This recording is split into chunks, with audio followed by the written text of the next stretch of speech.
Oferecimento: Julieste Logística. Há mais de uma década transportando. 27 3228 0586.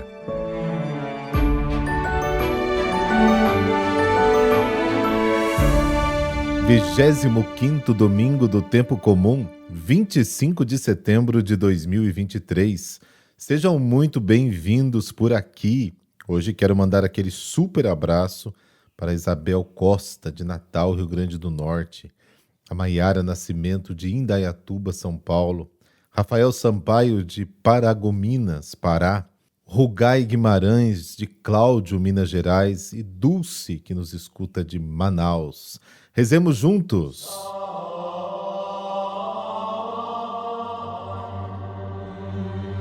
Pelo sinal da Santa Cruz, livrai-nos Deus, nosso Senhor, dos nossos inimigos. Ó Pai, que resumistes toda a lei no amor a Deus e ao próximo, fazei que, observando o vosso mandamento, consigamos chegar um dia à vida eterna. Amém.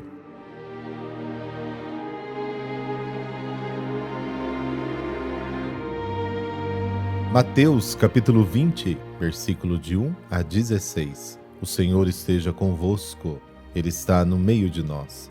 Proclamação do Evangelho de Jesus Cristo segundo Mateus. Glória a vós, Senhor. Naquele tempo, Jesus contou esta parábola a seus discípulos. O reino dos céus é como a história do patrão que saiu de madrugada para contratar trabalhadores para a sua vinha. Combinou com os trabalhadores uma moeda de prata por dia e os mandou para a vinha. Às 9 horas da manhã, o patrão saiu de novo, viu outros que estavam na praça desocupados e lhes disse: Ide também vós para a minha vinha, e eu vos pagarei o que for justo. E eles foram. O patrão saiu de novo ao meio-dia e às 3 horas da tarde e fez a mesma coisa. Saindo outra vez pelas 5 horas da tarde, encontrou outros que estavam na praça e lhes disse: Por que estáis aí o dia inteiro desocupados? Eles responderam: Porque ninguém nos contratou. O patrão lhes disse: Ide vós também para a minha vinha. Quando chegou a tarde, o patrão disse ao administrador: Chama os trabalhadores e paga-lhes uma diária a todos, começando pelos últimos até os primeiros. Vieram os que tinham sido contratados às 5 da tarde e cada um recebeu uma moeda de prata. Em seguida vieram os que foram contratados primeiro e pensavam que iam receber mais, porém, cada um deles também recebeu uma moeda de prata. Ao receberem o pagamento, começaram a resmungar contra o patrão. Esses últimos trabalharam 1 hora só e tu o igualaste a nós, que suportamos o cansaço e o calor o dia inteiro.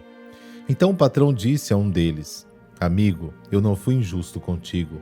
Não combinamos uma moeda de prata? Toma o que é teu e volta para casa. Eu quero dar a este que foi contratado por último o mesmo que dei a ti. Por acaso não tenho o direito de fazer o que quero com aquilo que me pertence? Ou estás com inveja porque estou sendo bom? Assim os últimos serão os primeiros e os primeiros serão os últimos. Palavra da salvação. Glória a vós, Senhor.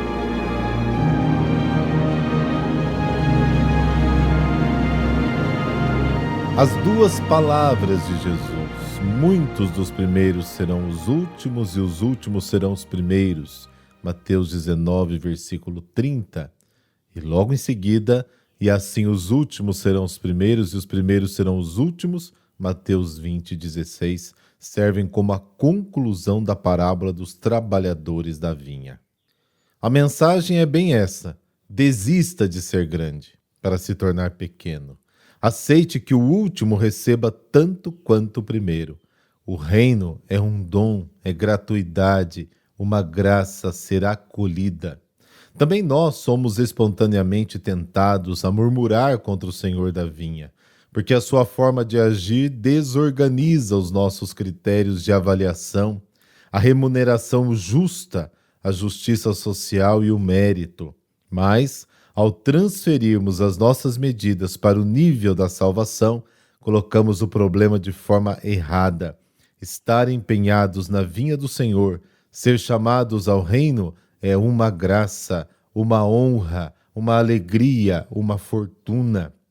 E se Deus chama todos a cada hora e concede o mesmo dom extraordinário e gratuito, que é a salvação, isso deve tornar-nos extraordinariamente felizes, até porque, erradamente, todos nós nos consideramos trabalhadores da primeira hora que reivindicamos a salvação como um direito, quando na realidade nos é dado como um presente.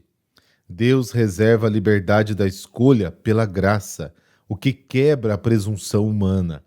Imitando a Deus, os primeiros são convidados a olhar para os últimos, com bondade e não com maldade no coração.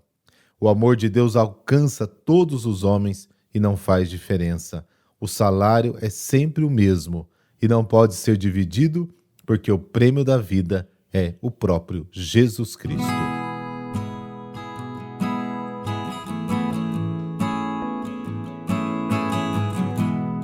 Hoje a igreja celebra o apóstolo e padroeiro da Hungria, São Gerardo Sagredo. Na Panônia, no território da atual Hungria, São Gerardo Sagredo, bispo e mártir, foi confessor de São Emérico, príncipe adolescente, filho do rei Santo Estevão. Morreu apedrejado no Danúbio, na revolta de alguns pagãos do lugar. O santo bispo une vários países europeus em sua vida, desde as suas origens até a sua morte. Ele é, como eu disse, o patrono da Hungria. Ele nasceu em Veneza, em um ano não muito certo, mas por volta aí de 980, em 23 de abril. Seu batismo foi dado o nome de Giorgio, de uma família da Dalmácia, segundo a tradição do século XVI, descendia da linhagem de Sagredo. Giorgio, aos 5 anos, foi acometido por uma febre forte. Seus pais pediram a intercessão de São Giorgio. Uma vez curado e atingindo a idade adequada, ele entrou no mosteiro beneditino de São Giorgio Maior, na Isola Maggiore, em Veneza. No mosteiro, em memória do seu pai recentemente falecido, ele assumiu o nome de Gerardo. Depois de alguns anos, tornou-se prior do mosteiro. Mais tarde, São Gerardo Sagredo tornou-se abade, mas depois de um tempo desistiu do seu cargo porque queria sair para uma peregrinação a Belém, na Palestina. Partindo com o navio, chegou a Zadar, de onde, em vez de seguir para a Terra Santa, partiu para a Hungria, onde se estabeleceu. Foi-lhe dado o cargo de Magister, professor do príncipe Eméric, filho do rei Estevão I, primeiro rei da Hungria, inclusive. Depois se retirou para Baconibel para viver como eremita. Um tempo depois, o rei Estevão I chamou de volta do eremitério e lhe confiou o bispado. São Gerardo Sagredo participou ativamente da obra de evangelização do povo húngaro, fortemente desejada pelo rei Estevão o Santo, tanto que ganhou o título de apóstolo da Hungria. Parece que ele escreveu várias obras com sua própria mão, mas atualmente apenas o comentário sobre o Daniel é conhecido. São Gerardo Sagredo morreu no dia 24 de setembro de 1046, no portão de Pest, na margem direita do Danúbio, pela mão de um grupo de pagãos que o empurrou para baixo do Monte Kellen. O monte levou seu nome, chamado Monte Gerardo. Apóstolo da Hungria, a antiga Panônia, o santo bispo e mártir teve um culto oficial a partir de 1083, com a aprovação do Papa Gregório VII. Nos séculos seguintes, houve uma vasta produção biográfica a seu respeito. Tu que se tornaste bispo pela vontade divina, ajudai-nos a reconhecer os caminhos de Deus em nossa vida e a ter a força de segui-los com toda a dedicação. Que nos tornemos apóstolos do Evangelho onde estivermos. Amém. Abençoe-vos o Deus Todo-Poderoso, Pai, Filho e Espírito Santo. Amém. Bom domingo para você e até amanhã, se Deus quiser.